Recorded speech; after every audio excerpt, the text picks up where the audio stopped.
अस्सलाम वालेकुम। आज मैं आपके लिए नेक डिज़ाइन लेकर आई हूँ। ये एक बहुत प्यारा डिज़ाइन है और इजीली बन जाता है। इसकी मुकम्मल वीडियो मैंने अपलोड की है, आप वो देख सकते हैं। इस तरह की डिज़ाइनिंग में ख़र्चा भी ज़्यादा नहीं आता, आप आसानी से इसे तैयार कर सकते हैं। इसके अलावा और भी बहुत सारे डिज़ाइन हैं जो मैंने शेयर किए हैं, आप वो भी देखें। उम्मीद है आपको पसंद आएंगे। वीडियो को लाइक और चैनल को सब्सक्राइब करना ना भूलें।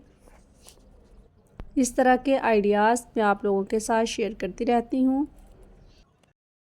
अब आपको महंगे महंगे ड्रेसेस लेने की कोई ज़रूरत नहीं।